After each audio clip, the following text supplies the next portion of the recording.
CM KCR కావాలనే దళితులను అవమానిస్తున్నారన్నారు MRPS వ్యవస్థాపక అధ్యక్షుడు మందకృష్ణ మాదిగ.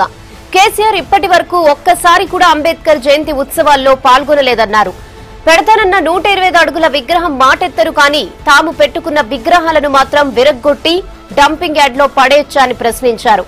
అంబేద్కర్ తమకు దేవుడితో సమానమని, ఎస్సీ ఎస్టీ బీసీలు బతికున్నారంటే ఆయనే కారణమన్నారు. అలాంటి అంబేద్కర్ జయంతి ఉత్సవాలకు సీఎం రాకపోవడాన్ని ప్రశ్నిస్తే హౌస్ అరెస్ట్ చేయడం ఎంతవరకు కరెక్ట్ అన్నారు మందకృష్ణ.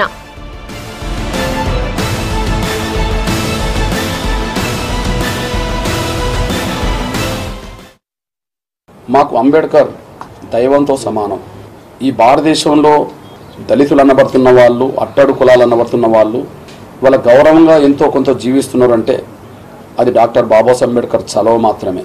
అట్లాంటి అంబేద్కర్కే ఏ రూపంగా అవమానం జరిగినా, ఆ అవమానం ఎవరు చేసినా దళితులు అనబడుతున్న వాళ్ళు, పీడిత కులాలు అనబడుతున్న వాళ్ళు ఎవరు కూడా మౌనంగా ఉండలేరు. ఈరోజు జరుగుతున్న పరిణామం కూడా అదే. మేము డాక్టర్ బాబాసాహెబ్ అంబేద్కర్ జయంతి ఉత్సవాల్లో గ్రామ సర్పంచ్ మొదలుకొని దేశ ప్రధానమంత్రులు, ఉపరాష్ట్రపతులు, రాష్ట్రపతుల వరకు అంబేద్కర్ను గౌరవిస్తూ జయంతి ఉత్సవాల్లో పాల్గొంటూ ఆ మహనీయుని కీర్తిస్తున్నారు. అట్లాంటిది పదే పదే ముఖ్యమంత్రి కేసీఆర్ గారు అంబేద్కర్ జయంతి ఉత్సవాల్లో పాల్గొనకపోవడం అనేది ఒకవైపు అధికారికంగా ప్రభుత్వాలే నిర్వహించాలని చెప్పి స్పష్టమవుతుంటే, ఆ అధికార కార్యక్రమంలో రాష్ట్ర ముఖ్యమంత్రి కేసీఆర్ గారు ఎక్కడ పాల్గొనకపోవడం, అది పదే పదే పాల్గొనకపోవడం అనేది మా దళితులకు ఒక అవమానంగా కనిపిస్తుంటుంది. ఆ అవమానాన్ని ప్రశ్నించాల్సిన బాధ్యత ఆ అంబేద్కర్ దయతో బతుకుతున్న మాలాంటి వాళ్ళ మీద ఉన్నది. అదే సమయంలో పంజాగుట్ట వద్ద డాక్టర్ బాబాసాహెబ్ అంబేద్కర్ విగ్రహాన్ని ఆవిష్కరించే సమయంలో పర్మిషన్ లేదనే పేరుతో దాన్ని అక్కడి నుంచి తొలగించి, ఏ కారణాల వల్లైనా సరే అది ముక్కలైపోయింది. అది చెత్త కుప్పలో కనిపించింది. కేసీఆర్ గారు అంబేద్కర్ విగ్రహాన్ని 125 అడుగుల ఎత్తున పెడతామని చెప్పి 3 ఏళ్ల క్రితం ప్రకటించాడు.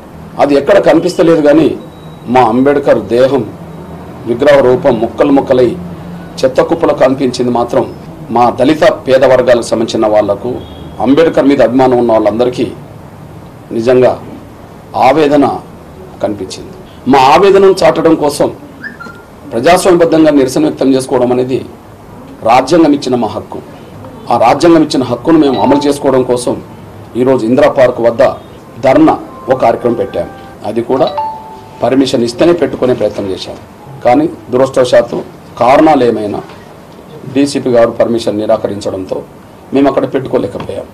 పర్మిషన్ వచ్చేంత వరకు వేచి ఉండాలని, అంతవరకు అంబేద్కర్ విగ్రహాలు ఉన్న ప్రతి చోట పాలతో ఆయనను, ఎందుకంటే ఆయనకు అవమానం జరిగింది కాబట్టి పాలతో పాలాభిషేకం చేస్తూ అక్కడ మన ఆవేదన చాటుకోవాలని చెప్పి ఒక నిర్ణయం తీసుకొని మా కార్యకర్తలు మేము ఉన్నాం. ఈ సమయంలో మీరు బయటికి వెళ్ళడానికి వీలు లేదని, మిమ్మల్ని హౌస్ అరెస్ట్ చేస్తున్నామని చెప్పి ఇక్కడ ఉండబడే డిపార్ట్మెంట్ వచ్చి మీరు బయటికి వెళ్ళొద్దు, మీరు హౌస్ అరెస్ట్ అయ్యండి అని చెప్పి చెప్పడం జరిగింది. పోలీస్ యంత్రాంగంగా వాళ్ళ విధులను నిర్వహిస్తున్నప్పుడు వాళ్ళ విధులను మేము ఎప్పుడూ అడ్డుకోలేదు. కానీ ఇక్కడ మేము బాధపడుతున్నది ఏంటంటే, ముందు డాక్టర్ బాబాసాహెబ్ అంబేద్కర్ని ఈ దేశంలో ఉండబడే సిద్ధాంతాలు, రాజకీయాలు ఏమైనా కూడా ఇవాళ అంబేద్కర్ను ప్రపంచం గౌరవిస్తున్నది, దేశం గౌరవిస్తున్నది.